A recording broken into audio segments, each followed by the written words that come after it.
తెలుసా ఈ రాష్ట్రంలో నల్ల నీళ్ళు కష్టాలు అనేటివే ఉండయిగా బోరింగ్ల కాడికి బాయిల కాడికి ఆడబిడ్డలు బిందెలు ఎత్తుకొని పోయే పరిస్థితి రాదిగా ఉత్తగా చెప్పుడు కాదు ఇంటింటికి నల్ల నీళ్ళు ఇవ్వకపోతే వంటింట్లో బిందెలు పట్టుకునే సౌలత్ చేయకపోతే వచ్చే ఎలక్షన్లలో ఓట్లు కూడా అడగమిగా ఇది కేసీఆర్ మాట అబ్బా ఎన్నడు సీఎం సార్ ఈ మాట చెప్పిండో తెలంగాణ ఆడోళ్ళ షోలో రింగు రింగు మంది అవుతున్నాయి ఇప్పుడు ఆ కళలు నిజం కాబోతున్నాయి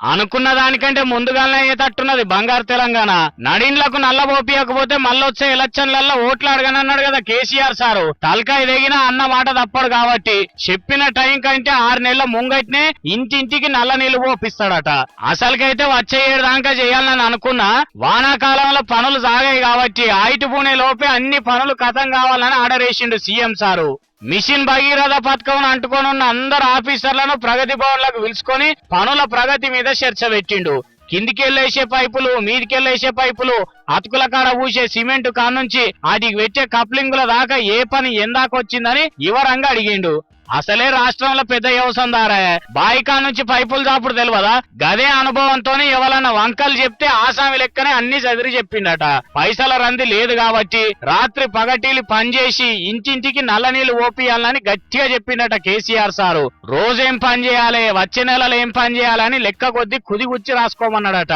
జూన్లో కొన్ని ఇండ్లకి ఇచ్చి ఏడాది ఆఖరికి అన్ని ఇండ్లకు నల్ల నీళ్లు సప్లై చేసేటట్టు చేసి సర్కార్ పరువు నిలబెట్టే బాధ్యత మీదేనని ఆఫీసర్ల భుజాల మీద బరువు పెట్టి తోలిండట కేసీఆర్ సారు అంటే చూస్తున్నారా నీళ్ల కష్టం తెల్లారిపోయేందుకు సీఎం సార్ ఎంత తన్లాడుతున్నాడో మరి తెలంగాణలో ఆడిబిడ్డ బిందె పట్టుకొని కనిపిస్తే సర్పంచ్ ఎంపీటీసీలదే జిమ్మేదారు చేయొచ్చు గాని ఓట్లడిగే ముఖం ఉండదు కాబట్టి ఎట్లా నన్న చేసి భగీరథుడు అయి తీరుతాడు కేసీఆర్ సారు అబ్బా నీకు దండాలు గాని సారు ఆదర పనులు చేసి అందిన కాడికి బరుకుదాం అనేటోళ్ళు తయారుగుంటారు ఆయనతో ఎలక్షన్లు అయ్యే నాటికి పైపులకు తూట్లు పడితే మీ ఓట్లకు కూడా తూట్లు పడతాయి గందుకే జర గసొంటోళ్ళని కనిపెట్టుకొని ఉండుండ్రి సారు అని అంటున్నారు తెలంగాణ ఆడబిడ్డలు